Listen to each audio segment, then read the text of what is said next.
What should I paint? Now, that is a common dilemma when you're faced with a blank canvas.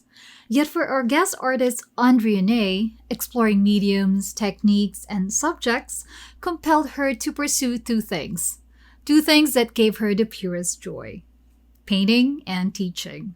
Want to learn more about her story? Then tune in as we talk about the not so popular advice to discover your style, supplies and why you don't need to break your bank to get started, finding comfort in the joy of doing what you love, and why we shouldn't shy away from feedback. If you want to be part of the conversation, then send in your questions and topics you want us to cover to hello@etcherlab.com. What better way to celebrate the love month than writing love letters? Yes, you got it right. This love month, we are celebrating with our community by reading your art love letters here on the podcast. So in the spirit of love and sharing, head on over to etcherlab.com/artloveletter and submit your messages to your favorite artist. We are so excited and can't wait to read all of them. For this week's Art Love Letter, we're reading a message from Tracy Connor to Renee Walden. She said, "Hi Renee, you have a beautiful style and I love your color choices. Your journey inspired me to believe in myself and to keep creating for the joy of it. Please keep doing what you love and continue to inspire us with your work. Stay blessed. Love, Tracy." Hey, this is Jessie from Etcher. We believe in your power to create, so we invited artists from all around the globe to inspire you to keep on creating. Join us in this journey and let's celebrate creativity. This is Make More Art, the podcast. It started when I was a kid. Basically, I was 6, 7, and I just started school. I always liked to draw. I was just drawing with pencils at that time. And Pencils. then when I was, yeah, with pencils, with crayons. And when I was about 7 or 8, we had this center for kids in our small town that had different types of classes. And my mom took me to an art class, and my dad took me to a karting class. Okay. Well, I continued with the art class, let's say. Okay. And yeah, I really liked it since I was a kid. And then when I was in high school, I had to prepare for university because I wanted to go to architecture university. So in Romania, we had to pass the drawing exam. And I prepared for it about 2.5 years or so in advance because it was really complicated. So I was drawing maybe 30 hours per week. Wow. I really loved it. Yeah, I loved it. But it was also a bit more technical. Uh-huh. And then during university, I didn't draw at all, almost. Wow. And then just Okay. after graduating, it was 2017, when I was just scrolling on Pinterest and I found an artist that I saw, okay, this is something completely new. His name is Dominic Baylor. I'm not sure if I pronounced it correctly. And I saw some portraits made in watercolor and also ink. And I was really fascinated by that style. I found it really unique. So the next day I went to an art supply store. I bought watercolors, paper, everything I needed. And I tried to paint. And I realized, okay, I really, really like this. So then I continued painting. I started sharing my paintings on Instagram and Facebook, but just amateur painting. So, and I got a lot of positive replies from my friends and family. They really liked them. And then I received my first commissions from friends. Mm-hmm. And after that, I made an Etsy account. I made it one day and then I forgot about it. Okay. And a few months later, I received my phone rang and I saw that I received an order. And I was really shocked that someone from a different country wanted to buy a custom painting for me, a custom portrait for me, a person that I didn't know in advance. Mm-hmm. So I was really shocked in the beginning, and then I was really happy to see that other people also appreciate my work. And since then, I kept receiving custom orders, and I also started painting more and more to diversify my portfolio. Wow. Thank you, Andrea, for sharing your journey. It fascinates me that your parents, both of them, have different idea of what they would want you to pursue. And I'm glad that Yes, you pursued art. So it looks like you started pretty young with art. And that was with pencils and crayons. Is that right? That wasn't watercolor yes, yet. when I was a kid, yes. And Mm. then when I was preparing for university, it was mostly charcoal, but that was a Oh. bit more technical. We were drawing houses and buildings, and Follow-up question. So it was charcoal, and like what you said, a bit technical. How was the experience? Was it something that you enjoyed doing, or you felt that, this is too technical, too precise, and I really wanted something that I have more, creative freedom. yeah. No, I like it. All You right, liked because it. Mhm. I'm also quite technical. Okay. I'm not a very, let's say, I'm not a very dreamy kind of Uh-huh. artsy person in that dreamy way. Mhm. I'm quite technical, even in the way I draw. Um, and for instance, if I really like painting cityscapes and architecture illustrations, and I'm always in the back of my mind, I am always thinking about all those learned things I learned during school, during architecture school, Right. and I. Some people told me also during my workshops, because I'm also hosting workshops, that also when I explain everything step by step. We do this Mhm. because of that, and I think that's also a more technical way of seeing things.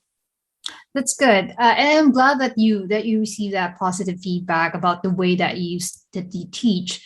Now we're going to dive into that a little bit later because I know that you will be teaching with us. But talking about watercolor, when you first started, you mentioned that you checked Pinterest and you found this Yeah. artist. So did you do any sort of research as to what specific style do I want to start with watercolor, specific materials that I should be using? Was there any sort of that when you were starting out?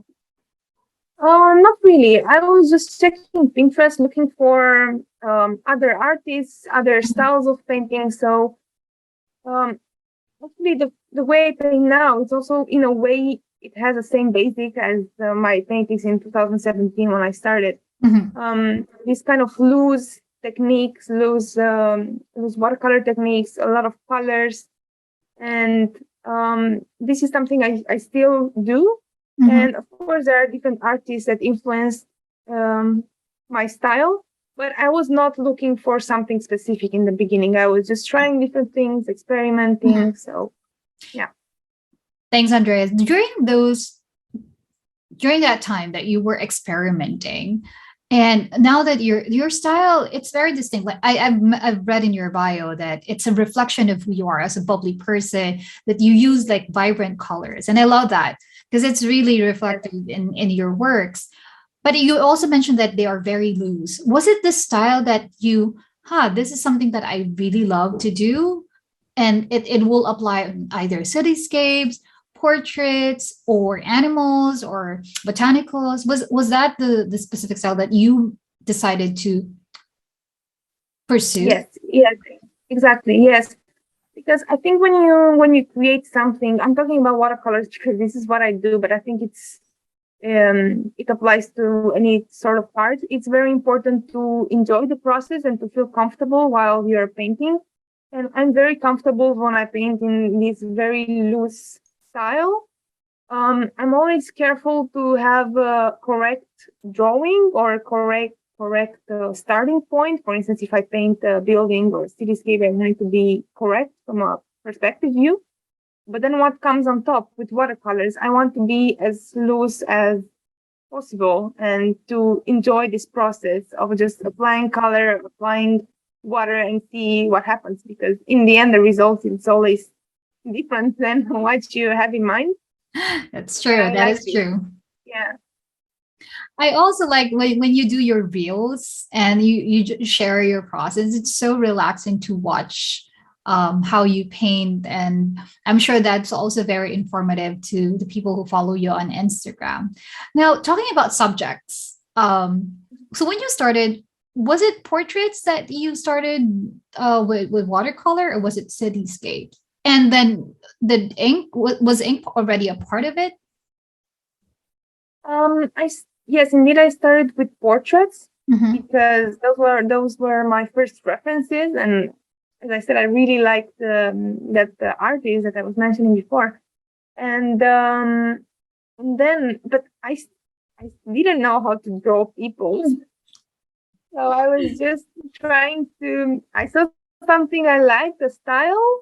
Then I took a photo, like photography of a girl, and then I traced her nose, mouth, her face.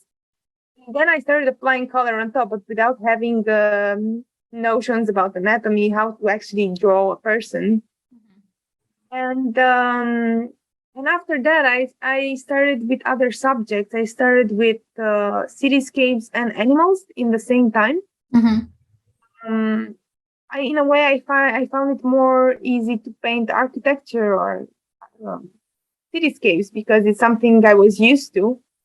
But with animals, you can be as free as you want because animals are not neat subjects. They are like very lively, they're active, and I think watercolor is the perfect medium for representing animals and wildlife in general.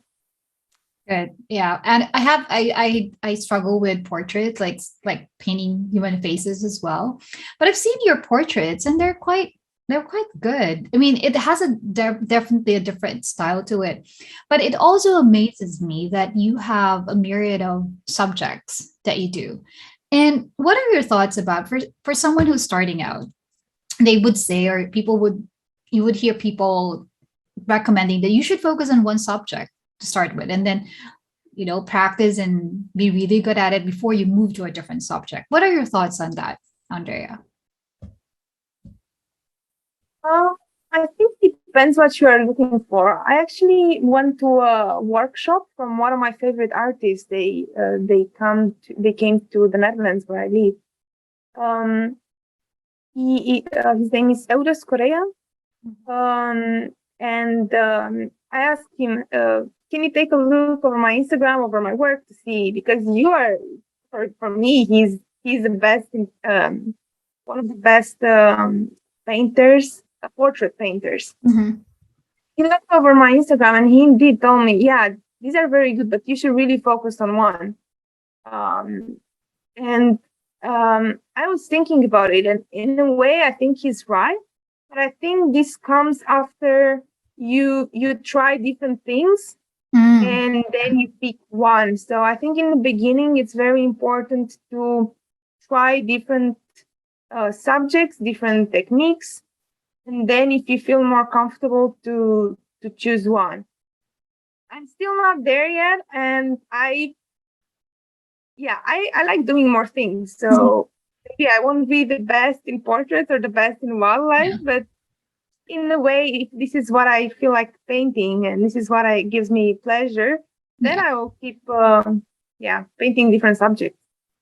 Agree. And I think it ties up with what you mentioned earlier about enjoying the process. And it's clearly visible with the different subjects that you do when you do your workshops, and when you do, like, even your how you show up on social media, on Instagram. People would normally curate their post, right? And like a specific like for artist specific subject. If it's all florals, portraits and portraits. But with you, Mhm. it's different. But what's consistent is that you use ink, watercolor, and it's very vibrant. So take me through, Andrea, how is your process when it comes to painting the different subjects that we talked about in watercolor? Do you have a specific, like, step-by-step process that you follow, where you get the inspiration from? Do you work with still photos, or like you paint Mhm. from a live subject? Yes. Um, I use inspiration. It can either be other artists, Mm-hmm. but this is mostly in terms of I take a bit of information from one artist, a bit from the other one, and then of course I have my own style. Yeah. And then like let's say tangible inspiration, I use Pinterest, or if I do something to, let's say, a cityscape because I want to sell later on, Mhm. I check Unsplash or this kind of websites where I find, Oh yeah. um, yeah, photos, reference photos without the copyright so that I don't have problems later on. Mhm. Um, and then I used to sketch using that photo as a reference. Then I apply watercolor and inks and these splashes that I always make.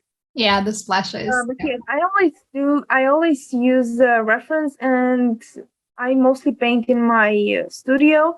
Mhm. I don't really I tried painting outside, but I don't like it so much because I really like having everything I need around me. And Okay. when I go out, I really have to pack light and Mm. decide, okay, I'm only going to use this because this is what I have with me. And I Right. like having options. So, Yeah. yeah.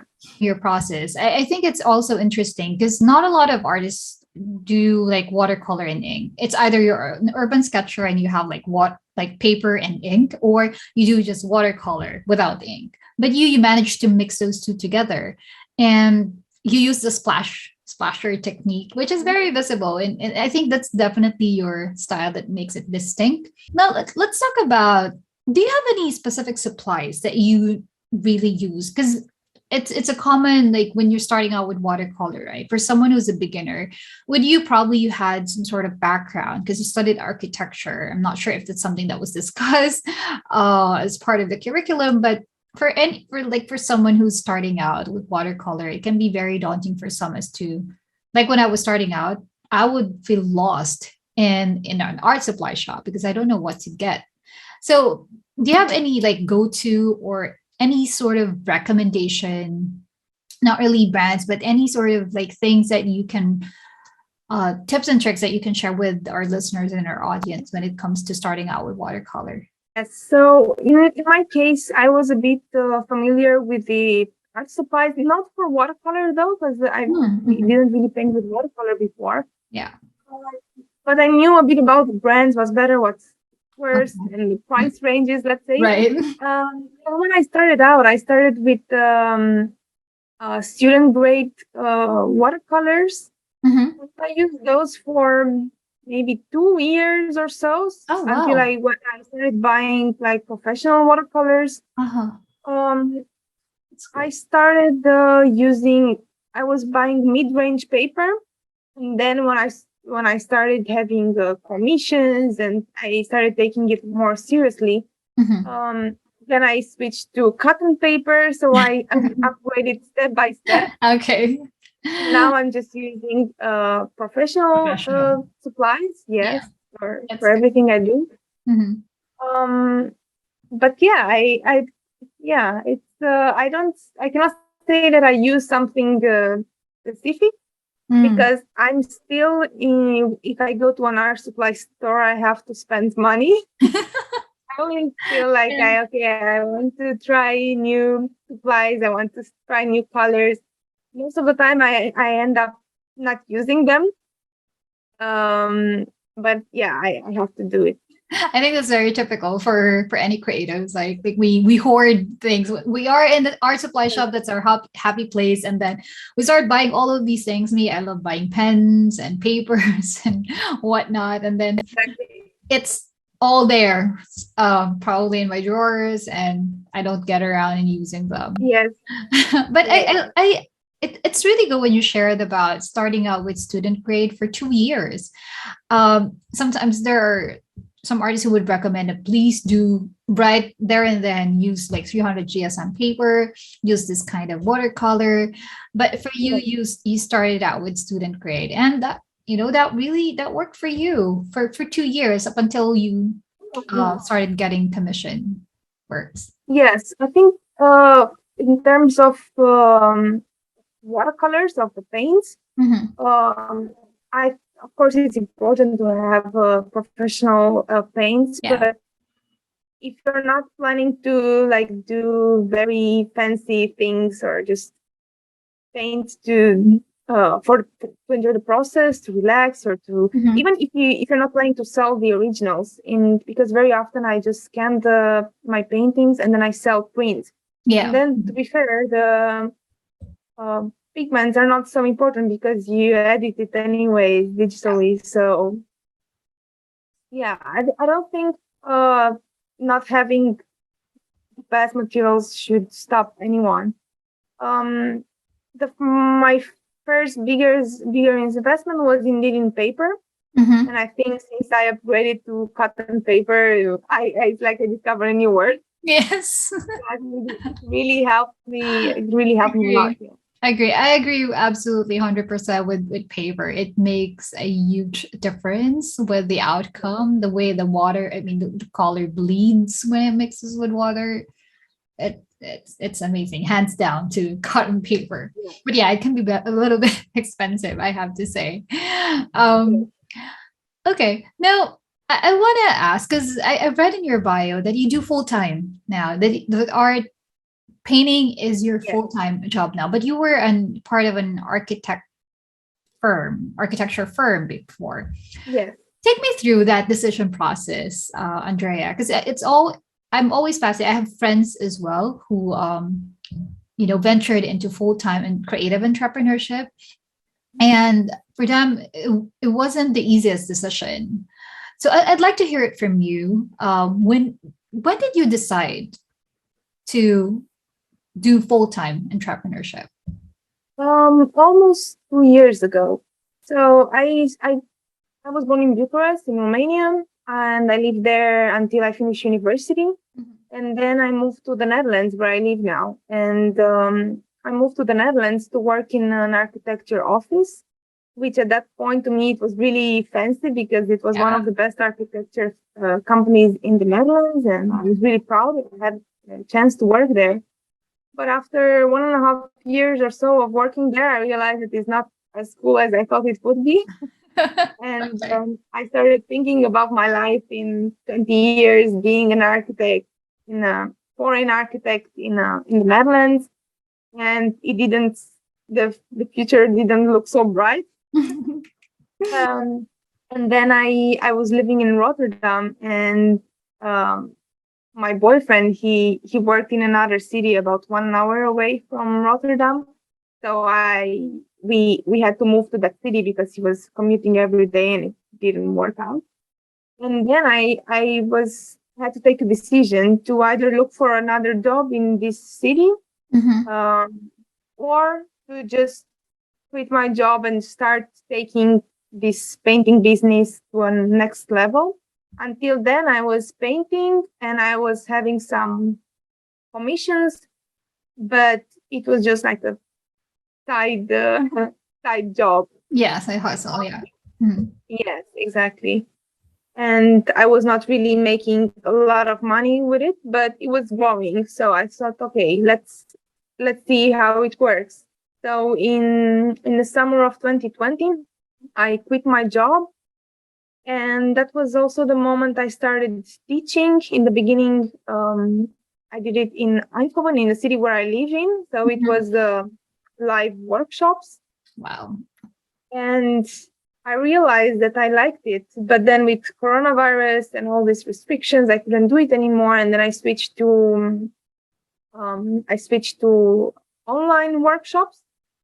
And then I thought, okay, this works. And I can also reach a lot of people with these online workshops. I was also lucky that now with lockdowns, people were at home and they started doing creative stuff. Yes, yes, a And lot of people for me, are. it was actually the perfect timing to Uh-huh. start. That's right. Let's talk about teaching. Was it something that you've always thought of, or did you make the decision to teach after you quit your full-time job as an architect? It happened after I quit my job. I never thought about teaching. I never taught anybody anything. I didn't know how to do it. Yeah. And when I moved to Eindhoven, to this city, I joined the community with other creative women. Okay. And one of them asked me, but why don't you teach? Mm. Yeah, I don't know how to teach. I don't know how to do that. Uh-huh. How can I teach watercolor, something that I didn't study? I just learned it by myself, just by doing, but I don't have a degree in Yeah. arts or anything like this. She was, yeah, but you don't have to worry about this. You just have to try, see how it is, if you like it, what people say. And I was like, okay, let's give it a try. And people were happy. The feedback was good. I enjoyed it. Mm-hmm. So yeah, then I continued hosting Mm. also online workshops, and I always get good feedbacks. So I think I'm doing a good job. I think you nailed it, Andrea, when you said that how could I teach something when it's something that I have learned by myself and it's like, the techniques, everything, my style is all they're all self-taught. I Yes, from my experience and from what we've seen also in Etcher, it's really fascinating to learn from someone who really didn't go through like an art school. I mean, of course, we have high respect for those who went, but the people who managed to learn by themselves, who curated their techniques and their styles by themselves, have a different take, have a fresh, way of doing things. And I think it all boils down on how you will be able to impart what you managed to learn by yourself with others. And if you can get them to that point, to be better when it comes to painting or any form of art or any type of skill, then I think that makes you that a good teacher. And I'm excited because you will be teaching with us.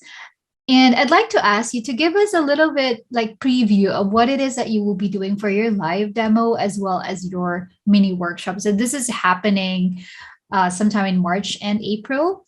So you're probably listening to this recording sometime in February. So get us excited, Andrea. What will you be sharing with us for your live demo and your mini workshop? yes, I'm going to focus on painting wildlife.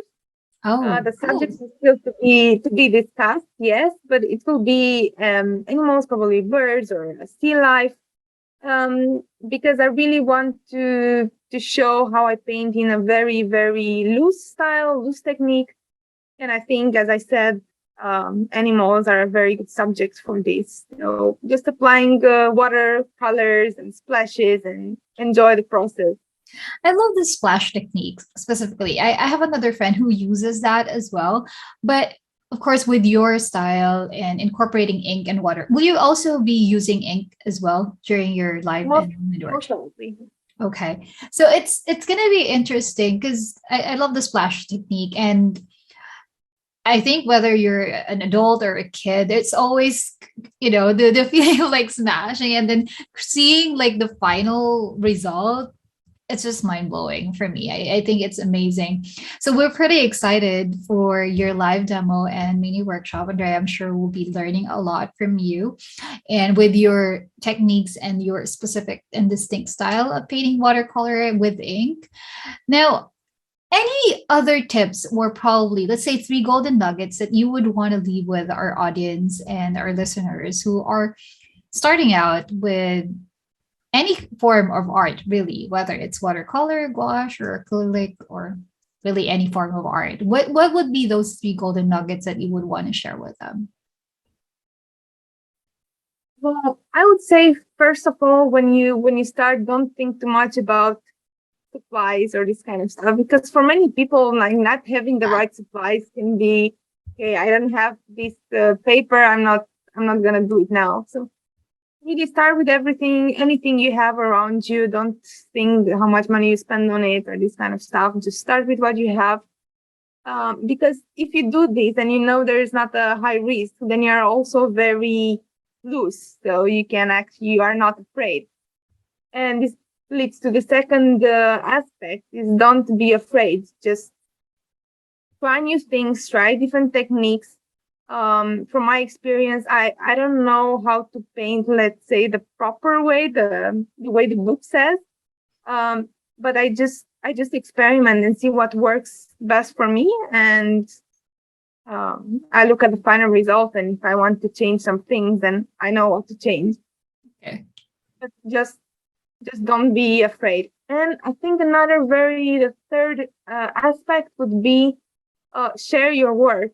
I Mm, think receiving feedback, even if it's bad feedback, it's still something you can learn from. So don't be afraid to share your works. Of course, your friends, your family will always be supportive. That's yeah. also, yeah, a good way to start your artistic journey.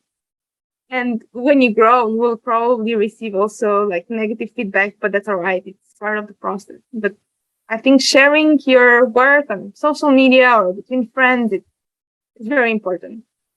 Thank you. That's very well said. And those are three like really good golden nuggets and trinkets of wisdom from you, Andrea. Especially the last part about sharing your work. I think for most of us who are starting out, we're so scared to show and to be vulnerable enough to share our work, thinking that no, that's they're not good enough. But with you, you shared your journey with your audience, and I think the reason why people followed you and on Instagram, it's because of how authentic you show up, because you share the journey of you growing in this creative field in watercolor and ink. So thank you for doing that. And I really enjoyed the conversation that we had, Andre. I learned so much. And I hope for anyone who's want to start out with watercolor and eventually would want to venture out, probably like what you did. So you have your Etsy shop, and you're doing workshop as well, when those two were something that you initially planned,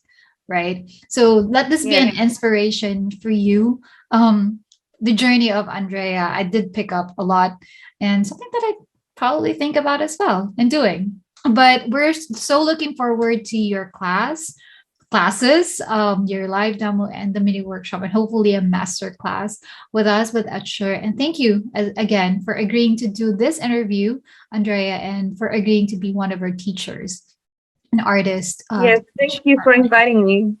Yeah, I had so much fun, and look forward to seeing more of your works on the ground, and of course, your classes with us. Thank you so much, Andrea, for being on Make Yes. Art the podcast. Please stay safe.